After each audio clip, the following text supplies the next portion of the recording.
Yo, what's up? Bob here. Welcome to Vinyl Finds on the Bob Bradley YouTube channel. Here once again with Jeffrey Lee Puckett. Thanks for having me back, Bob. It is, in fact, my pleasure. And the viewers' pleasure as well. Today we're going to do a video on our favorite labels, both musically and visually. So that was my favorite part of this question.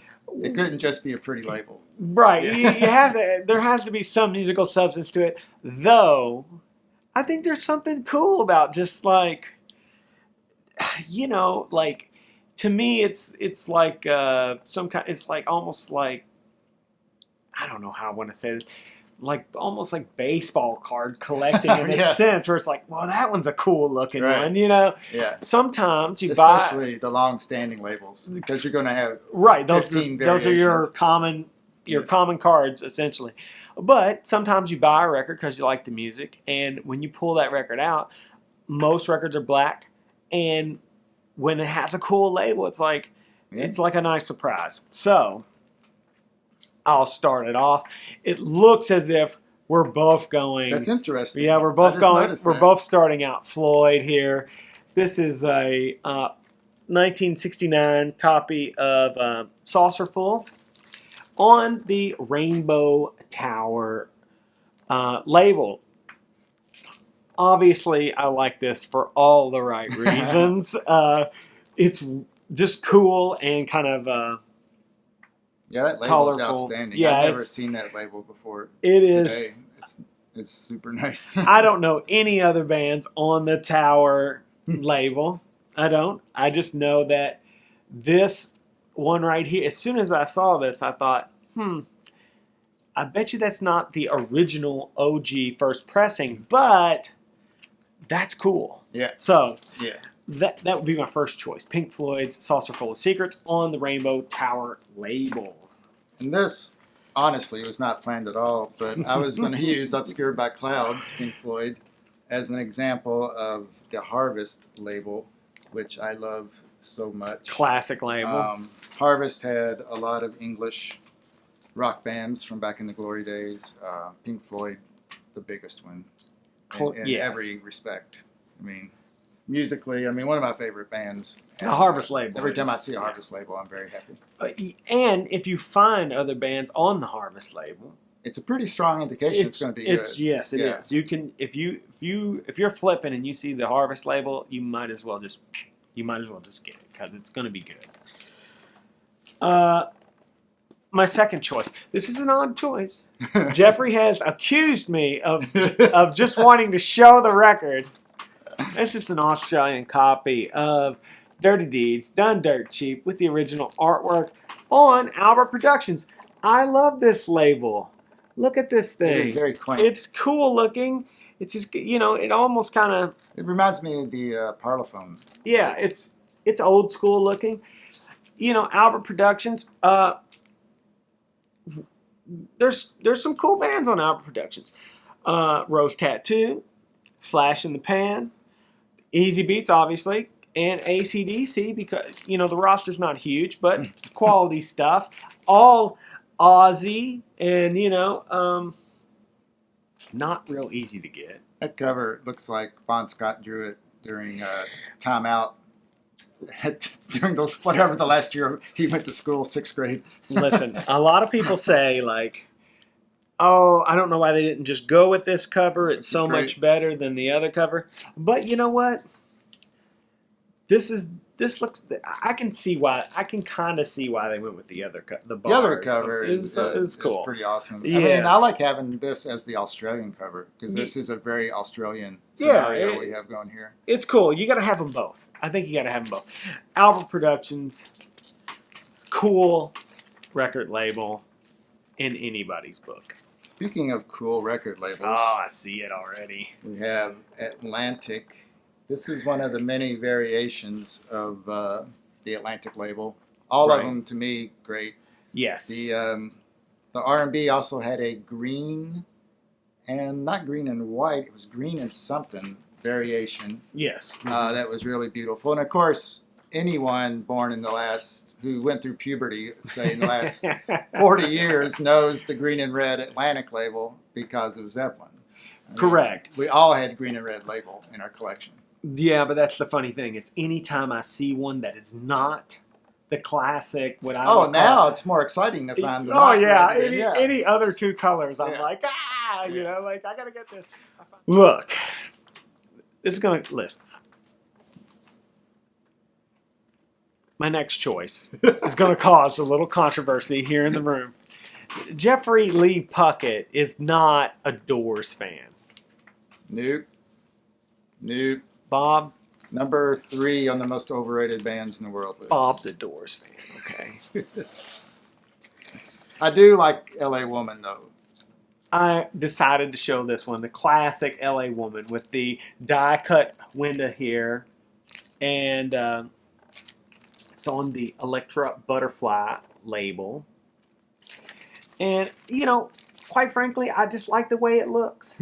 I mean, I could tell you like, oh yeah, Electra, you know, there's Metallica records on Electra, you know, I mean, that's cool, you know, but I just like the way this one looks.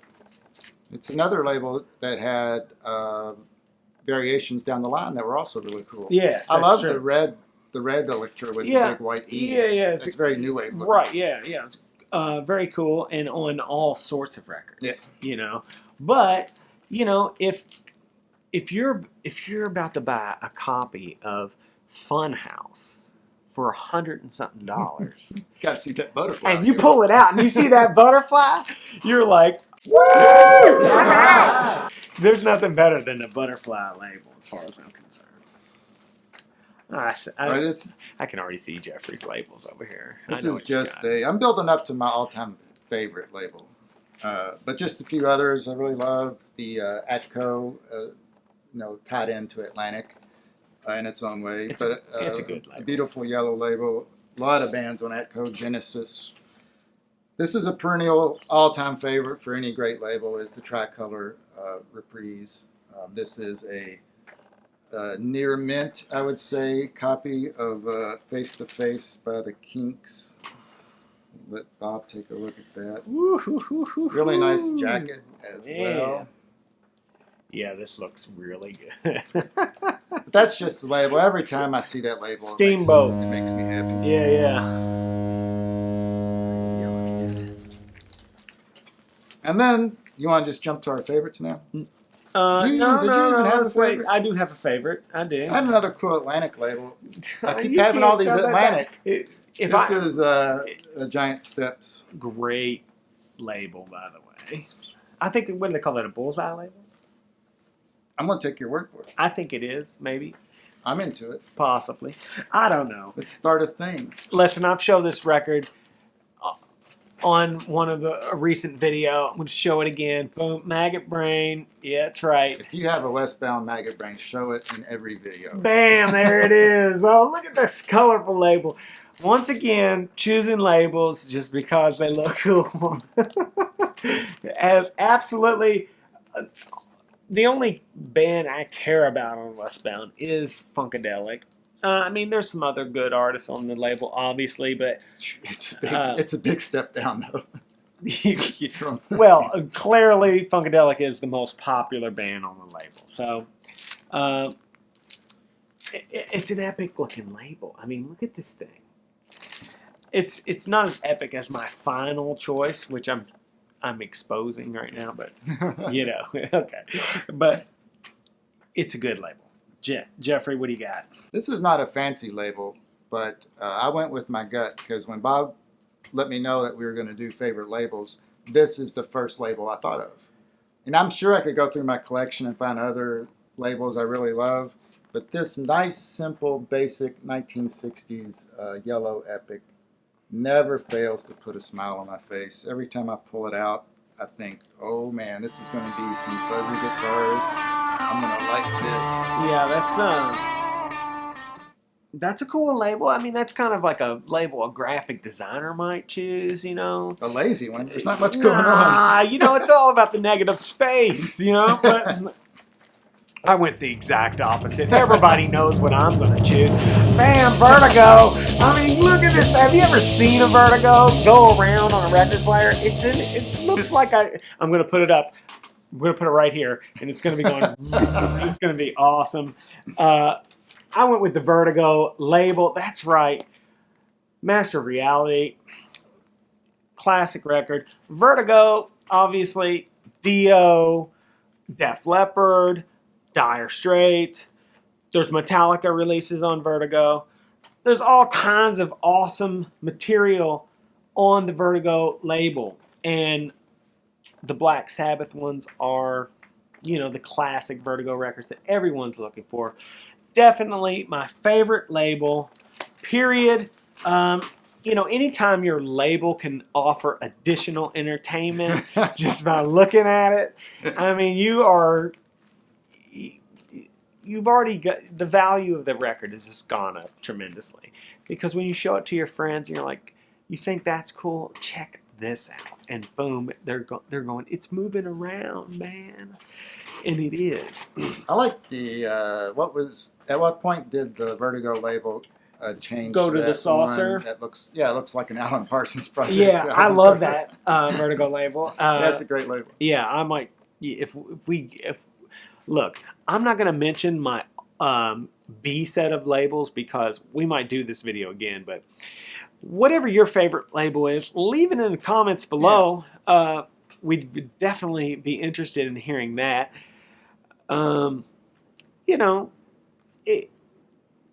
Remember, you have to match it up to great music. According to Jeffrey, okay. If it looks cool, it looks cool. There's nothing you can do about it, okay? Gentle Giant? Vertigo? I think so. I think so as well. Yeah. See, I like the yellow. I didn't mention this. I like the yellow. Hey, Jasper. I like the yellow Epic label because it transitioned into the equally cool orange Epic label. Again, another very basic way. Anyway, please like, subscribe, tell a friend, leave a comment down below. Until we meet again, Bob out. Jeffrey Lee out.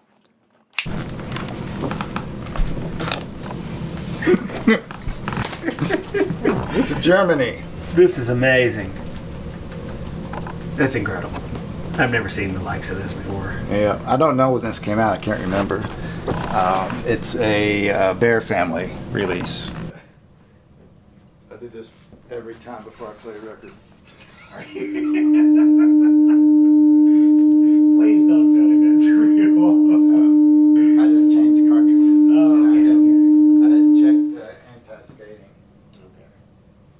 And this third track will have buzzing, because it always does.